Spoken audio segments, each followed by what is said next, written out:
Joining me on the line now, Anissa Adams, recently appointed as UWC Women's Rugby Team head coach. Anissa, great to have you on the line. How are you? Hi, JP. Thank you. Anissa, let's start at the beginning. Congratulations on your appointment as Women's Rugby Team coach at UWs. Thank you. Tell us a little bit about it. Tell us a little bit about when did this come about? When did you find out about this? It started roughly, I think, about 2 months ago. Clement contacted me and asked me if I was interested in the position and if I was to send my CV through to Paul. Okay, let's go back a little bit now. You, of course, you've been involved at Belhar for quite a while. In fact, we've even seen you at the media and social media workshops. Yes. So let's just, for the sake of everybody out there that's watching right now, you've got a set of skills much wider than just Facebook and Instagram. Yes. Well, I started off at Strand in 2016 as the fitness coach.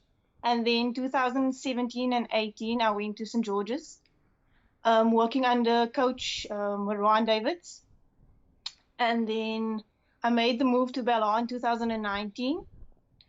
And there I was appointed as the SNC and the head of the medical team and in sponsorship, marketing, and media, as you obviously know. Yes, yes, no, we know, and we're so thrilled to have had that participation because we know that you're so as I said, skilled in the world of social media and marketing and that. But did you study strength and conditioning? I mean, where did your love for sport and your love for rugby come about?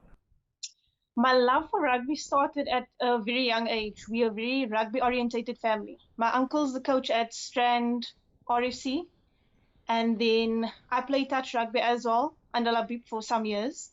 And then he involved me in the coaching levels. I did my IRB level 1 15s, level 1 and 2 7s, and level 1 SNC. And then obviously at UWC, I studied sports science. So I'm back there again. You're back at UWs. When you were at UWs, did you play rugby at UWs? No, I did not. Okay. So you've not only been appointed as the 15 as coach, but also as the sevens coach at UWs. Yes, and then I'm heavily involved with the Varsity Cup and club operations for pre-season, and then Varsity Cup team management as well. And you've also, from a coaching perspective, last year you coached the Belhar Sevens. Yes. Where do you see it? Have you got any ideas? Is it too early to think about it? I suppose you must still meet with everybody, look at your team, look at your resources and facilities. But have you got some idea of where you want to take things, or is it not? We're not sure yet, seeing as we're not allowed on campus yet. So hopefully within the next 2 weeks that will be sorted out, and then we can officially meet all the players and then see what we are working with. Yeah, yeah. Anissa, we've of course as you heard me in my intro, and I know you've been watching the show. We've had Balwa Lacha, the women's rugby, Western Province women's rugby captain, South African women's rugby captain, Lorian Johannes Haupt, our Western Province coach, who's also at a national duty.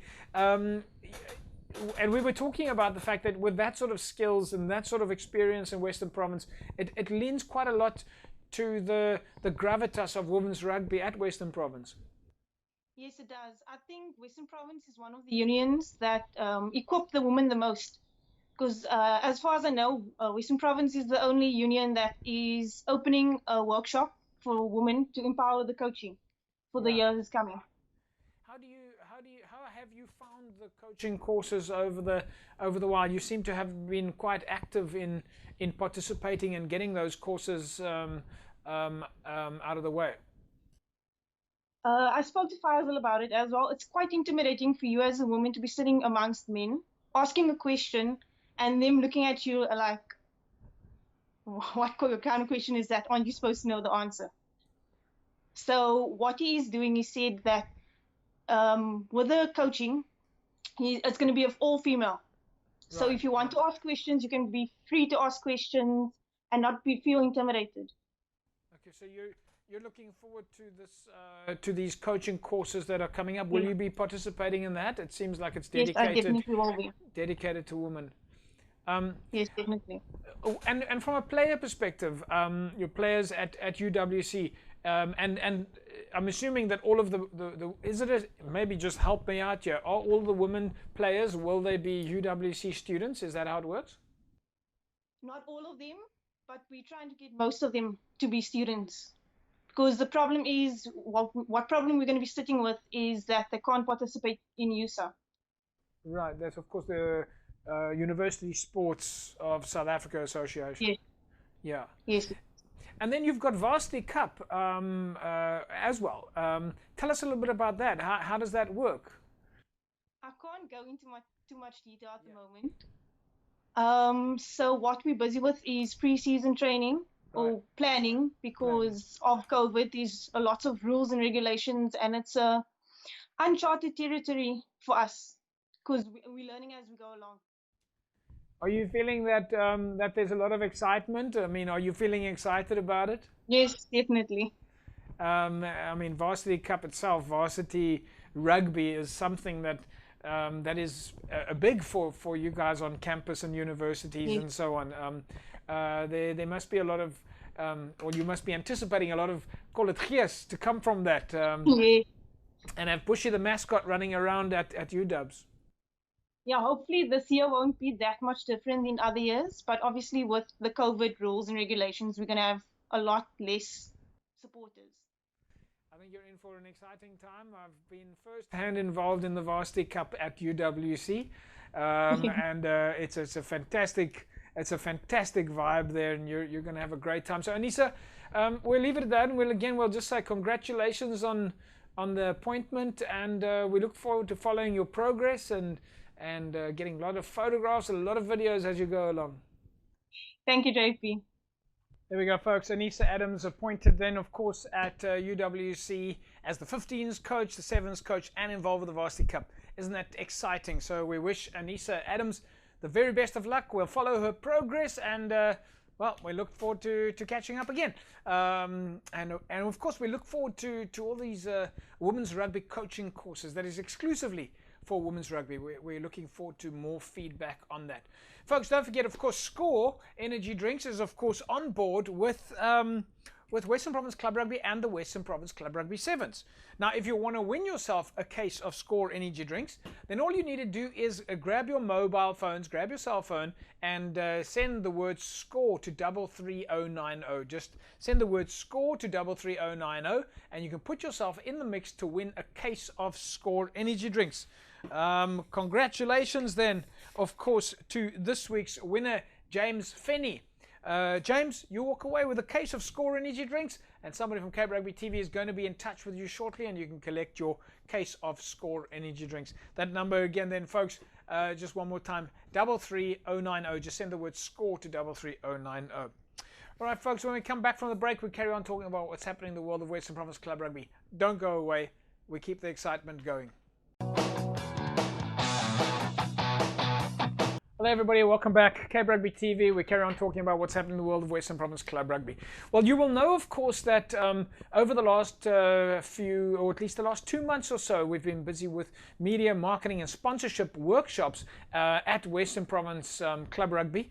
And a lot of the clubs have got their media, marketing, sponsorship teams now on this course, and they're really looking at ways to make the clubs work, grow the membership, contribute to the community, and of course find sponsorships. Now Donnie Isaac's of course been instrumental at Kales River for a very long time, and you'll know that Kales River have got a primary sponsor, Alto Towers, and we thought we have to get Donnie back on the line because this weekend was a typical example of how club rugby can in fact activate and engage with their sponsorship. Donnie, great to have you on the line. How are things there with you? JP, thanks for having us. Absolutely fantastic. Great to be back on the show. Exciting times. Yeah. And over at your side? Thanks, Donnie. Yes, no, it's well. I think it's as we said it the last time. It's we take it one day at a time, one step at a time. And still, things I think remain very difficult for everybody. Remain very difficult for club rugby. But you guys have like you say, exciting times. You've managed to find the positives during difficult times and make things work. JP, yes, I think a nice little spin to it is the fact that we sort of got the semi-go-ahead to start practicing again, in preparation for 2020. And Saturday was an ideal opportunity for us to get our players together again and take them through that process, what is expected, what we should be looking out for from a training perspective. And obviously, very importantly, also, make them aware of the COVID protocols that's still in place. Yeah. We then took them through that process, the screening process, what they can expect when they get to the venue. We showed them all the different stations where they need to go, get sanitized, the masks, etc. Just to make sure that everybody, when we do start training, that they know exactly what the COVID protocols are. As we know, you've been very active on making sure that your sponsorship side of things work, your relations with your sponsors and adding value back to them. The last time we spoke about your loyalty card scenario, and this is a great example of what clubs can do for their sponsors. JP, yes, absolutely correct. And like you've mentioned, we've got a fantastic working relationship with Alto Towers and the OK franchise at Alto Towers. And what we do is because we do a lot of communities with Alto, and it was their annual big giveaway day, we then assisted them with their marketing. So it was a good collaboration and a value add, like you mentioned earlier in your introduction about the sports marketing. And this is exactly what we're doing, and it's a good collaboration. It's a good value add for both. Look, we've formed a very strong partnership in the community, but it's also to drive the game of rugby. I often say, and it's a proud thing for me to say, you'll probably see the trophy somewhere at the back of my shoulder over here. We are the Super League champions of 2019, and that is a brand that everybody is now associating the club with. So it's all about being better at rugby, and in the same tone, also then to build and foster good collaborative relationships with our sponsor and business in the community. Yeah, so Donnie, if we go back, let's go back a while. Yeah, this is not solely a commercial relationship. Alto's this sponsor's been involved with you guys for a while, and they obviously understand your rugby structures, they understand your achievements, and they are, for lack of a better word, they're actually hands-on and connected to that experience. Absolutely, JP. And I was not aware that prior to the official announcement of Alto Towers being the club sponsor, they've been following our progress right through the 2019 season. When I got the call from Turin de Wit and Louis at Alto, they could exactly tell me the games that we won, who scored the tries, what was the halftime score. So they were following the club's progress. And I think, they wanted to be involved with the winning first and foremost, but not just that. It is also the fact that we are a community-driven club. We do a lot of community work, and so do they. So we see the same, call it ethos, if you may. Yeah. And sort of that got the two together. Donnie, that's obviously critical. I mean, that's critical that you have a sponsor that is invested in your structure, that understands a little bit about what it is that you do, who your players are, a little bit about your facilities, because there's a connection of trust. They know where you're going, they know what you're doing, and as we've been talking about in the workshops, they understand what your objectives are, what your vision is for the club. Yeah, absolutely. And remember, JP, at the end of the day, and I think in one of the modules that you presented in one of the sessions is that you've got to put your club out there as a marketable entity. People want to be associated with your club, and I think we were very fortunate that our association was linked with or linked to a league win, which is great. But that doesn't have to say it needs to be the only thing. Yeah. If you've got a good infrastructure happening at your club or set up at your club, you've got a good executive team, you've got two guys that really understands the marketing concept and they drive that. And at the end of the day, it should also be an opportunity then to lure players to your club, because they will see, look, something is happening at Alto Towers Kilsriver Rugby Club. Let me go check it out. Let me go see what it's all about. We are busy with some infrastructure upgrades currently as we speak. So that is also things that's happening. And obviously our sponsors, they are involved in it. And it's again, like you say, it doesn't just stop there. Yeah, Donnie, tell us then a little bit about this weekend. You say you managed to get the players together. Obviously, we want to talk to you in a second or so about the rugby side, but just give us a snapshot of what did you guys then go and do with the players over the weekend. All right, JP. So let me touch on Alto Towers first. We had quite a long day because we spent a good 4 or 5 hours at Alto Towers, because they had, like I mentioned, they had the annual giveaway day, and the players. The objective was to interact with the customers at OK and Alto, and also then to assist with sanitizing. And at one stage, the entire team, they were toll packers. They helped at the tolls, and we mingled with the customers, obviously inside the shop, which was quite exciting. And one thing that really stood out for me was not so much the interaction or the presence at Alto, which was more what the customers thought of this thing, the rugby club being there. And quite a few ladies, in fact, said to me, "Oh, it's nice to see these big boys at, assisting with packing my groceries and so on." So if they see that is what they want to see, so be it. Donnie, just quickly going back to the actual training side of things now. Obviously, the players are starting to start thinking about 2021. Slow movements there, getting back onto the field.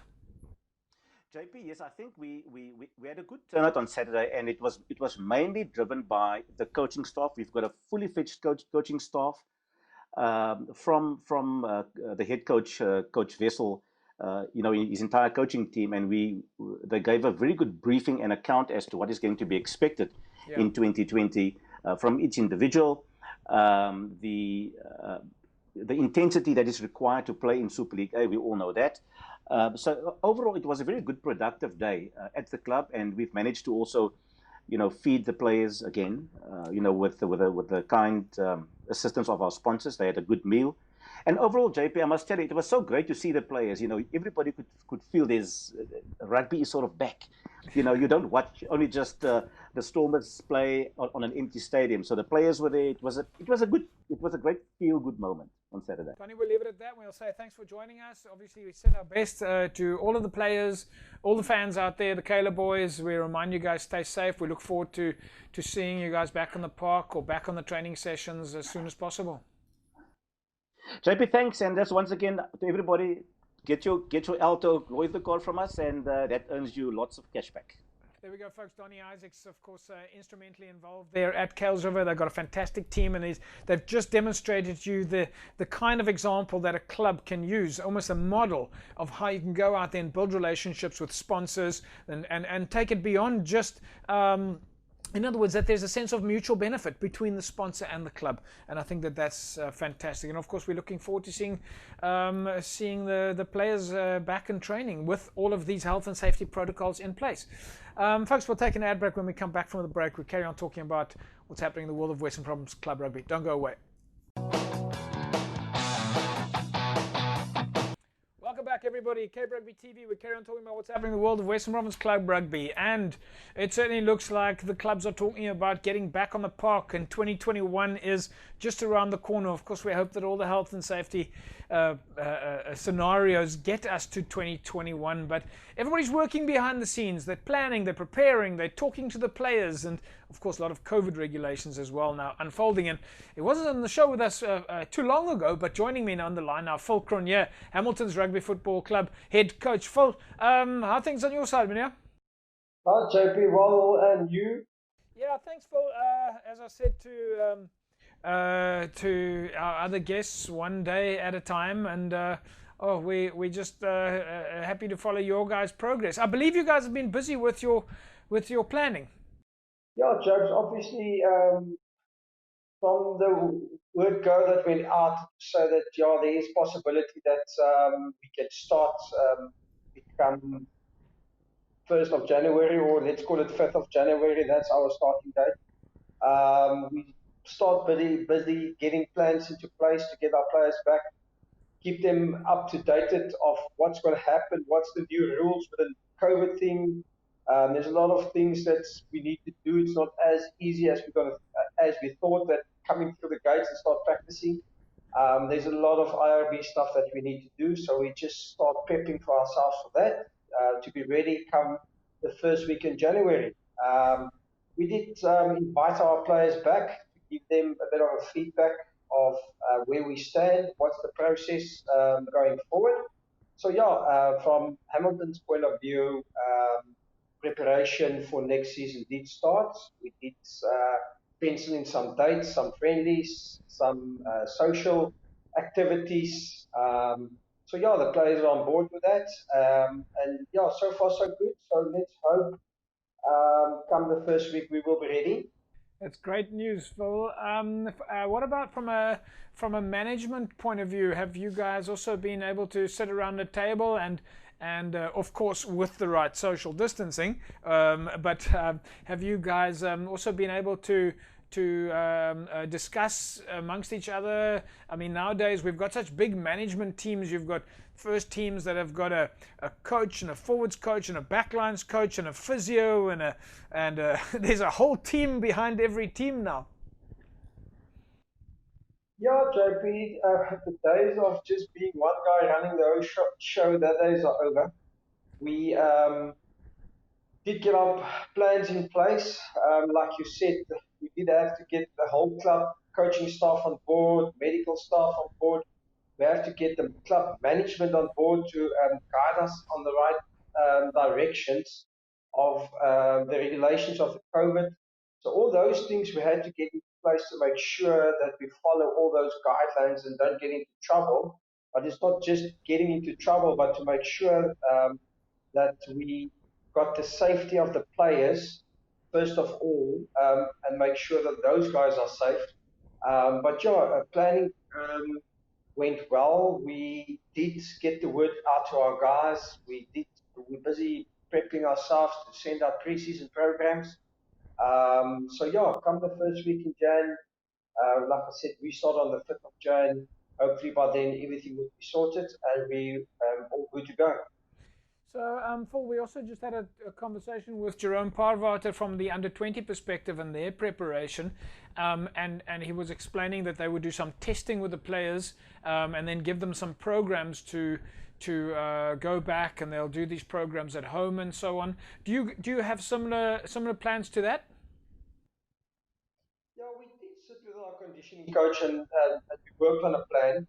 So from our side, we have to give out two plans. One for the fortunate guys that to have gym facilities available.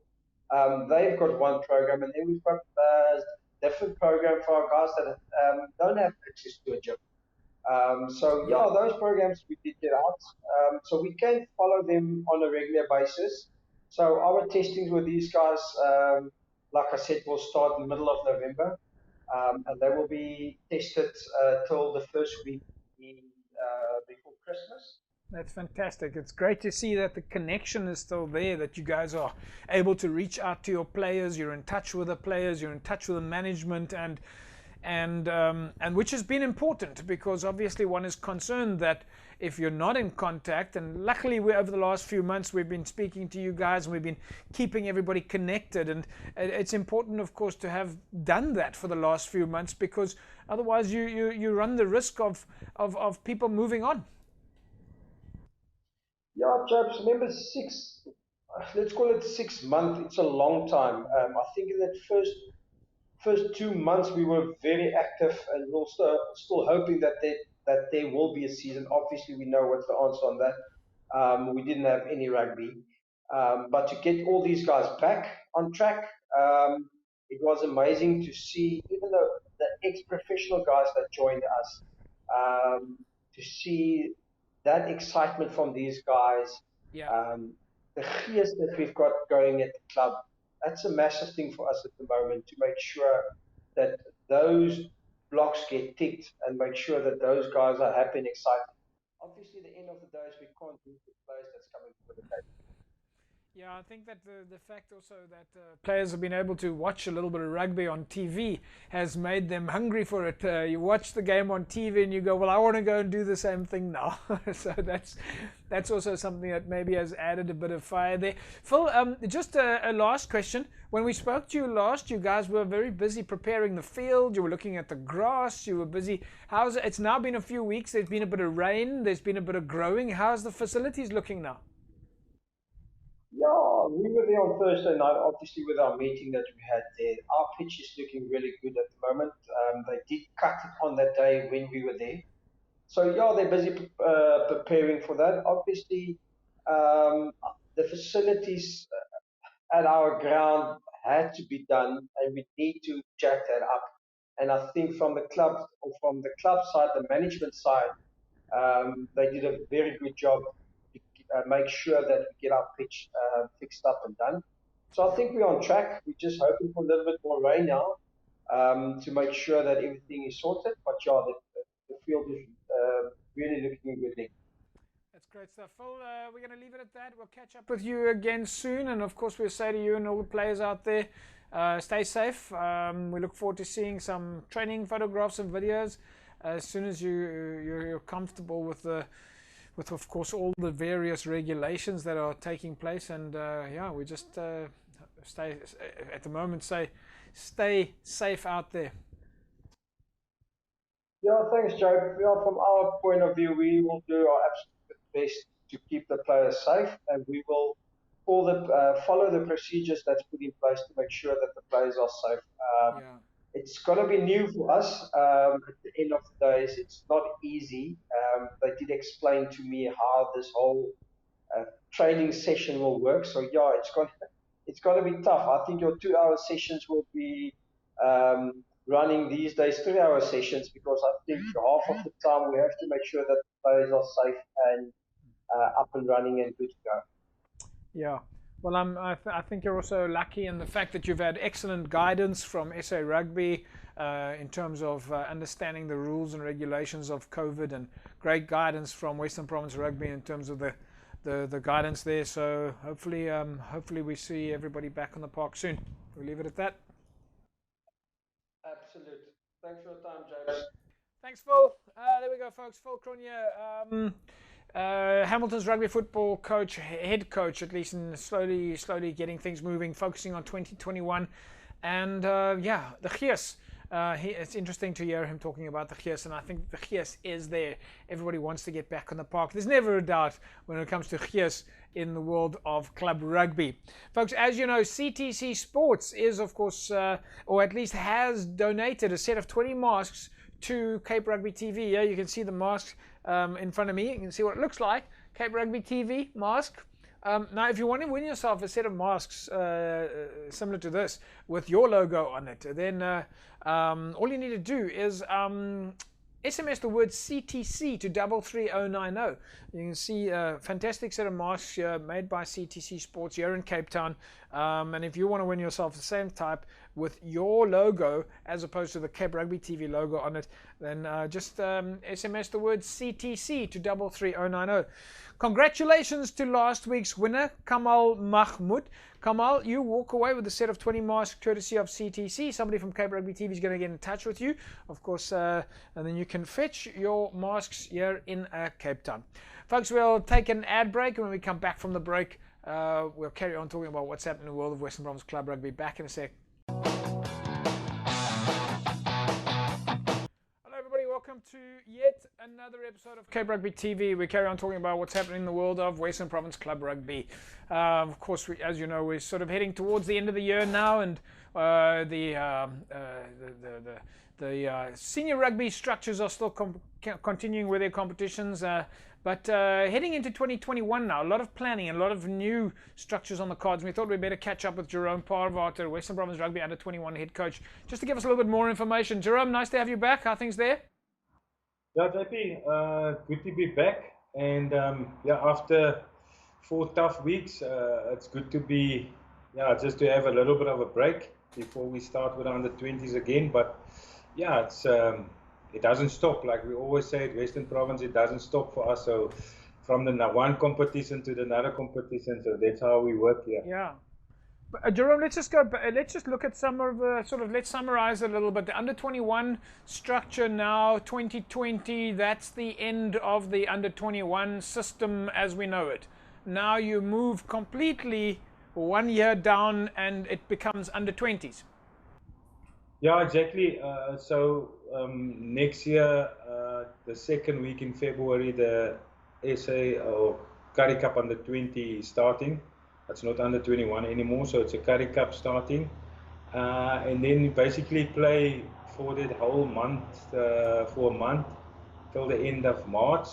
And then it's basically almost like a trial for the SA under 20s, this first round of the under 20 competition. Then obviously Sandro and his coaches will select his under 20 squad. Then they go on camp, then we have a bit of a break. And then the second round starts when they come back from the Junior World Cup. So that under 20, that Currie Cup that you're talking about next year, that's the under 20 Currie Cup. That's the under 20. Is that what they're calling it?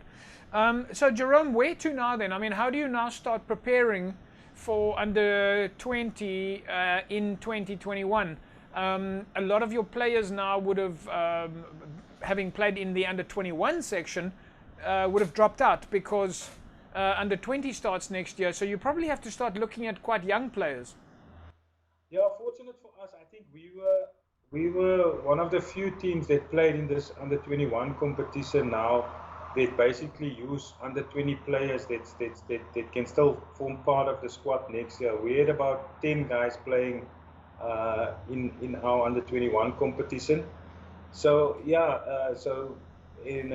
fortunately for us, the bulk of that 10 guys were forwards. So yeah, so that in terms of preparation, I think we slightly a bit ahead of the other provincial teams, which they solely focus on the 21 players. But we had to do this knowing that the under 20 competition is going to start. We also identify a few schoolboys who were part of the Currie Cup, of the Craven Week setup, who's finishing off with school this year. So yeah, they're coming in, and we're gonna test them, and before the exam starts for them. Tell us a little bit about the testing side of things then. How does that work? So you've got obviously juniors coming from schools and clubs to come for some testing, but how does the testing side work? Where do they go? Who does the testing? What does the testing entail? Yeah, look, the testing is more medical, so it's the doctor and the physio and the fitness and conditioning guy. So they're basically in charge of the testing, so it's more medical. And in terms of fitness, it's just for the fitness guy to take their skin folds and to see if they need to lose fat or they need to gain some weight, and also just where they are in terms of their conditioning, so that we can basically give each one a program which they have to follow. Now that you do the first testing now, when do you then do the second testing to sort of measure the growth, or maybe no growth from the first time? Yeah, so what will happen now after when we're done with this guys on Wednesday, on the 18th of November, the rest of the squad will come in, and that's all the university guys, and then some guys who have contracts, and that's mainly the guys who also played for us. So they will do their testing on the 18th, and once the matrics are finished, we'll let the whole group will come in, join in, and then we see obviously who did some work during that time that they were supposed to do their conditioning, or if they have to lose weight or whatever. So that will be probably at the end of November. How do you identify the talent? Where do you find? I mean, you've already mentioned that you would look at the Craven Week sides. You've brought some of the kids through the ranks there. Some of your players, obviously, were, like you say, they've been in your squad for a long time. I know that you've been doing testing with a lot of the clubs over the last few years, especially in that pre-season. You've been looking at a lot of testing in the pre-season before the club season started. In fact, I know that you even did some of that in the off-season. But how do you go about, from a talent selection point of view? How do you choose the players that will join your under-20 squad for testing? Yeah, as you say, JP, and I also work closely with Wilfred Kibedu, who's in charge of the schools, and myself and Nazim Adams. Fortunately for us, we're also helping with the school boys, so we know more or less all the players. So it was tough this year, as you say, but fortunately for us, we had like the selection criteria. So we rated guys before, and you remember we had at schools days at Newlands also, and then obviously we get school coaches are phoning us, club coaches are phoning us. So we give everybody an opportunity. If there's a guy out there, and we're honest with the guy, if he's got potential, we'll keep him in the squad. If he's not, then we'll say, look, you have to work on this, and you have to if you want to come back to the squad again, you have to work on certain stuff. Jerome, just then a last question. Coaching, you guys also now start together with Nazim Davids. You guys now you've got your first coaching course this week, Friday, I understand. And then I'm assuming are you carrying on at the moment with coaching courses in addition to that World Rugby Level 1? Yeah, we're waiting, JP. We still have we're planning to do the regional coaches now.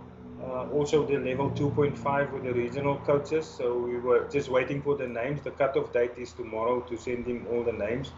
So we have a few names, and we're going to combine that with a few school coaches doing the 2.5. Yeah. And now obviously Nazim and myself, we're doing this level 1 starting on Friday, the level 1 course at Newlands. So so the courses are priority now. So. Okay, Jerome, we'll leave it at that. We obviously hope to catch up with you guys soon, and hopefully we'll get lots of pictures and videos from all of the testing. And of course, we again remind everybody to stay safe, stay healthy, practice the social distancing, but we know that you guys have got strict protocols in place. Yeah, exactly, JP. We're fortunate that we managed to keep our squad healthy throughout the competition, but it's just because we, as you say, we follow the protocols, and we were fortunate to test every week also, so we couldn't stress enough to the guys about washing their hands, keep their social distance, don't go to unnecessary parties, and just be safe, because it's now the time that we have to be even more cautious. Yeah. Thanks, Jerome. We'll leave it at that. We'll catch up again next week. Thanks, Epi. Thanks, Jerome. There we go, folks. Jerome Parvata, DHL Western Province Rugby under-21 coach, and of course, as you know, the under-21 format changes and now goes to under-20, and we'll keep you posted on that.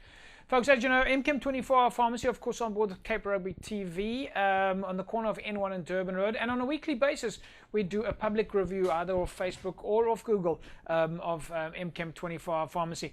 Now, this week, of course, comes from Christian Lung.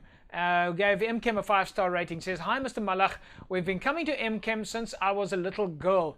Was a wee bit smaller. 52 years later, Mr. M still runs the show. Great service throughout the years. Thank you." Fantastic 5-star rating there from Christiane Lung. Folks, MChem 24-hour pharmacy, of course, every staff member at MChem pharmacy is geared to help you with all of your pharmaceutical requirements. From the minute that you park to the minute that you leave, MChem staff are there to help you with whatever you need, whenever you need it. That's, of course, MChem's promise. MChem 24-hour pharmacy is always open and there to help you 24 hours a day, every day. Folks, we'll take an ad break, and when we come from the break, we'll catch up with Ishmael Dolly, Uniball head coach. Back in a sec. Welcome back, everybody. Cape Rugby TV. We carry on talking about what's happening in the world of Western Province Club Rugby. And I'm sure, as many of you know, some of the training regulations are about to roll out. And hopefully we'll see some of the clubs busy with some sort of form of training, dependent, of course, on the regulations. And get to 2021. And a lot of clubs have been preparing behind the scenes. for 2021. They've been looking at their facilities. Clubs have been looking at their management structures. They've been looking at their players and squads, all for 2021. And he hasn't been with us on the show for a while now, but joining us and to tell us a little bit more about what's happening at Unimol, Ishmael Dolly. Ish, great to see you on the show there. How are you? Hi JP, it's good to be back. Yeah, see, you're still looking healthy, and 2020 has done you well so far. I'm not going to make any comment on that part. I don't know about that. But what we do know, as I've mentioned to other folks, is we take it all one day at a time, and we hope that we see the COVID go away as quickly as possible. And but let's focus to your side there, Unimol. You guys also looking quite a lot towards 2021 at the moment. I think this has been probably the longest pre-season, off-season all clubs have had to endure. Come 2021, I don't think any club can say they were not prepared. And I think what's important and what we've realized is that how important the administration will be playing their roles in taking club rugby forward in the times that we're living in. So, I mean, I believe last week there was this compliance managers meeting at Western Province, and that was communicated to us as the members, and lots of protocols to follow, but I think we can do it. So Ish, let's take a look at that. Over this year, we've seen, and I do want to talk about Unimol and where we're going to be next year and the kind of things that you're focusing on. But if you look at that, I mean, you've got a lot of experience at national level, international level, local level, and of course you're instrumentally involved with rugby in South Africa itself. But if we look over the last 6 months, there's been a lot of coaching seminars, a lot of referee workshops, different types of engagements around strength and conditioning. There's been multiple engagements. Are there any specific components of these type of engagements that you would say should be a priority?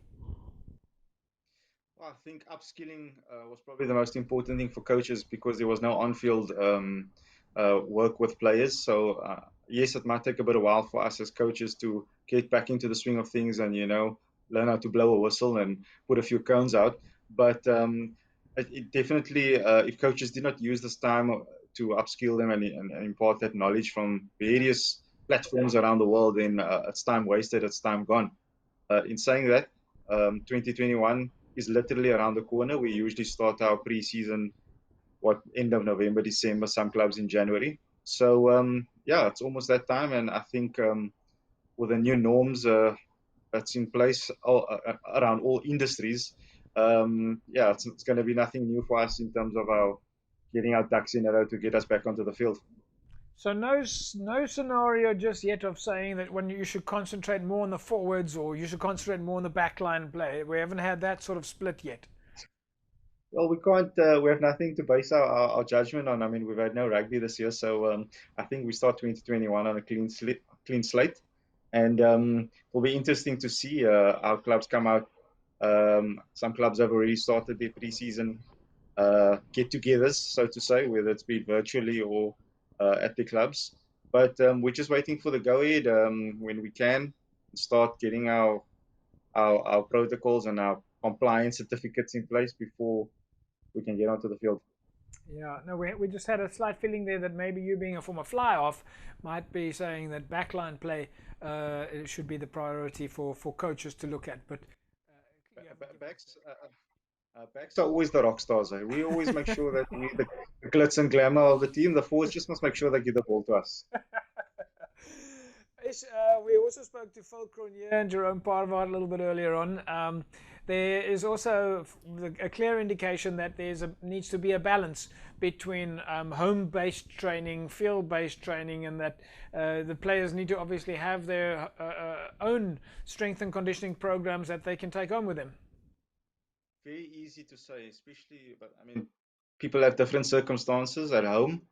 Mine might be different to yours, and that's just based on the privilege of oneself. So, but we must make use of what we have, and I think players have done that exceptionally well. I think across all the clubs, and made use whatever they have. They've made the best of it. So it'll be interesting to see the shape that some of the players come back in. I mean, the round is also a shape. So it will be great to just to see. And I think that first couple of sessions will just be that interaction of the players, because they've missed each other. They haven't seen each other for a couple of months. I mean, I haven't even seen my coaches for a few months. Just seen them on a computer screen. Yeah. So it'll be interesting to meet again. Is that what you guys will be doing over the next few weeks? You'll be trying to meet again to make sure that your management structures are on the same page? Yeah, so we will try and meet obviously in small groups, and obviously we're still cognizant of the virus and making sure that we're following all protocols. But yeah, no training yet per se, but definitely get-togethers in small groups and making sure that we get that social interaction back again. Because I mean, that's what club rugby is all about. That's what community sport is about, is that club feeling.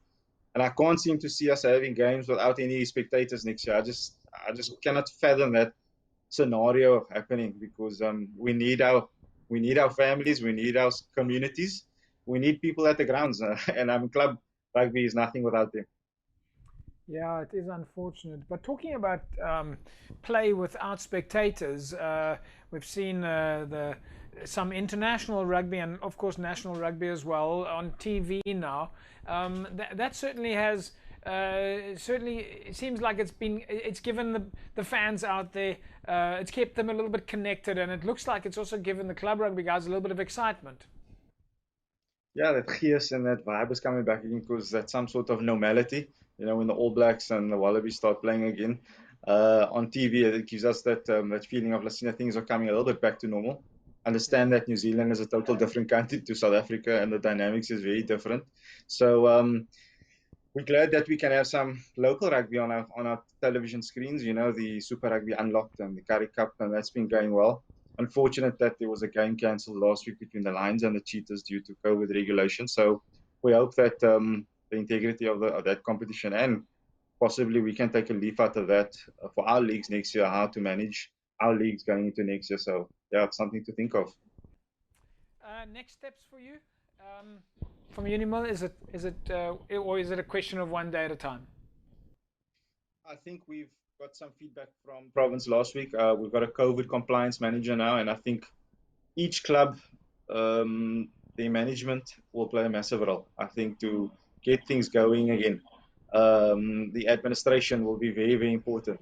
So I believe we've got to complete this COVID compliance certificate, which will give us access to the grounds, and so we're all trying to get that, and we're logging onto the World Rugby websites and stuff like that. So we're taking it slowly but surely, but I mean, there is light at the end of the tunnel.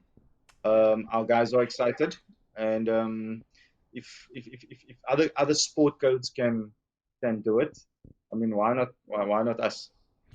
It's going to take a little bit of hard work, a little bit of admin, or quite a bit of admin, but enough. Let's make sure we do enough admin to try and do the very best we can in terms of all the precautionary measures then.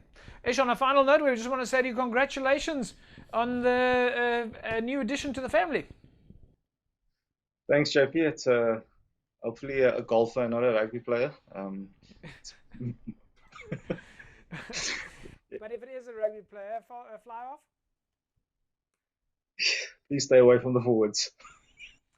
All right, Ish, we'll leave it at that, and we'll catch up with you again soon. Yeah, thanks, JP, and all the best, and everyone must stay safe out there and keep following the protocols, etc.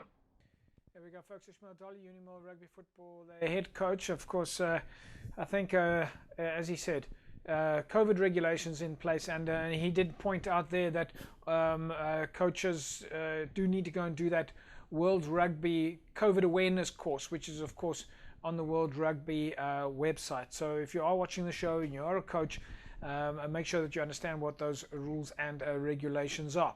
Folks, that's a wrap from us here this evening. We'll see you again next week, same time, same place. Have a fantastic rugby weekend. Bye-bye.